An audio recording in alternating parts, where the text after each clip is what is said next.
이런 걸 좀 자동으로 해주는 상품들이 있으면 좋을 것 같은데 그런 거를 한번 추천해 보고 싶은데 리밸런싱을 할 때 사람들이 실수하는 게 있는 것 같아. 실수, 소위 말하는 상관관계가 서로 다른 대표적인 두 자산이 뭘까?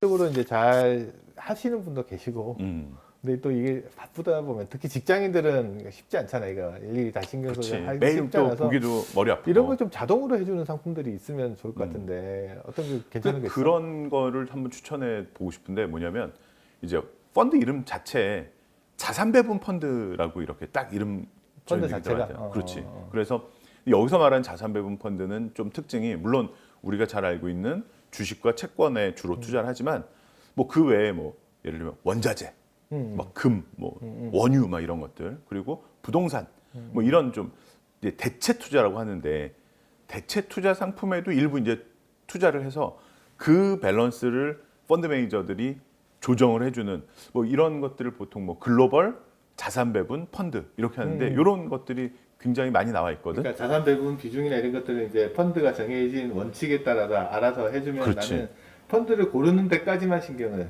그렇지. 그 다음에 이제 좀 쓰면. 펀드 매니저 전문가들한테 맡겨놓으면 되는 거지. 그리고 소위 말하는 그러니까 우리가 흔히 이제 보면 혼합형 펀드라는 거 있잖아. 주식하고 채권의 채권하고 비중을 뭐 보통 반반이라든지 뭐 이런 식으로. 보통 보면 주식의 비중이 60% 이상 넘어가는 상품을 우리가 주식형이라고 그러고 그거보다 비중이 좀 낮은 상품을 우리가 혼합형이라고 그러고 혼합형? 주식이 하나도 안 들어간 걸 우리가 채권형 채권형이라고 펀드. 일반적으로 하자. 그러면 혼합형 펀드 같은 거를 잘 골라서 사놓는 것도 방법인 것 같아. 그러네. 예를 그래서 들면 내가 주식의 비중이 한 50% 정도를 운영하는 혼합형 펀드를 하나 샀다. 음.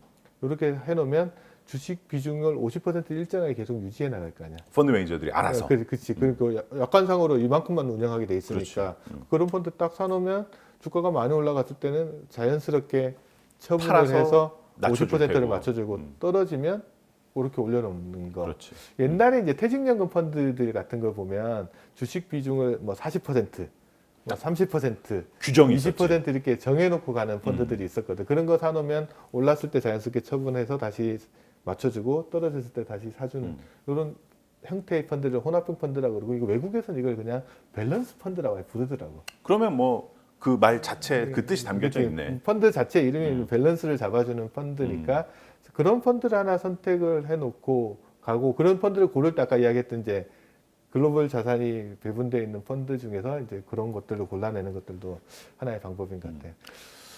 그러면 사실 우리가 정식 투자라든지 뭐 리밸런싱이라든지 이런 것들은 결국은 위험을 줄이기 위한 거잖아. 또 위험을 줄이면서 가능하면 좀 수익은 좀 드리고 그렇지, 싶은 그렇지. 심정이 있으니까 자연스럽게 그냥 두는 것보다는 조금의 관리 기법들을 쓰는 거라고 보는데 난 리밸런싱을 할 때 사람들이 실수하는 게 있는 것 같아.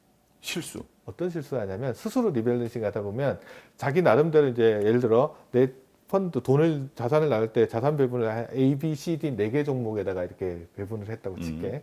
그러면 1년 정도 6개월 정도 지나서 딱 보면은 잘난 애가 있고 못난 애가 있잖아. 성적 순으로 나열하면 1등, 2등, 3등, 4등 이렇게 나열이 되는데 대부분 사람들 보면 잘난 게 보이는 게 아니고 4등을 잘라버리려고 하지. 그치, 4등을 잘라버리는 거야. 그 4등을 잘라버리고 나머지 돈을 1, 2, 3등에 배분을 하는 거야. 두 번째 리밸런싱 할 때 되면 또 3등 하는 애를 없애버리고 세 번째 해 되면 또 2등 하는 애 없애버리면 모든 자산이 한 자산에다 이렇게 모이는. 뭉쳐가 버리거든. 문제는 이렇게 한 꾸준히 한 3번, 4번 리밸런싱 하는 동안 자산의 가격이 올랐으면 어떻게 될까? 자산 가치가 예, 올랐으면 계속 지속적으로 한 서너 번 리밸런싱 할 동안 계속 오른 자산에다 내 돈이 몰빵돼 있는 거잖아. 위험이 더 커지는 거지. 그렇지. 이제 그 떨어질 가능성이 상당히 높으면 이렇게 자산 배분하는 사람들이 의외로 투자자들 중에 많아요.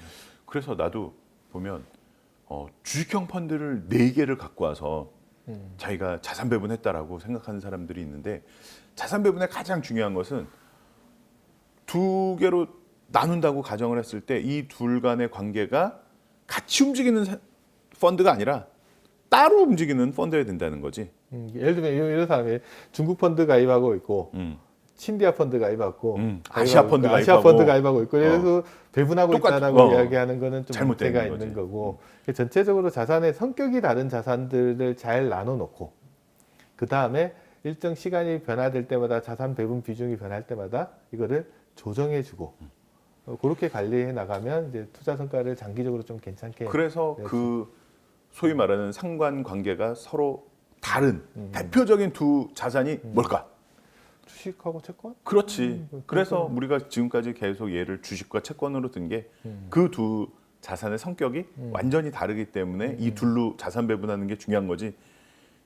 주식과 주식 뭐 별로 의미 없는 자산 배분인 것 같아요. 물론 뭐 또 상대적으로 시기에 따라서 상관관계가 다르게 나타나긴 하지만 크게 성격이 다른 자산들의 군들에다가 자산을 딱 나눠놓고 정기적으로 배분하는 방법들, 리밸런싱하는 방법들로 가져가면 장기적으로 이제 내가 위험을? 목돈을 마련하거나 자산을 운영할 때 좀 도움이 될 수 있을 것 같아요.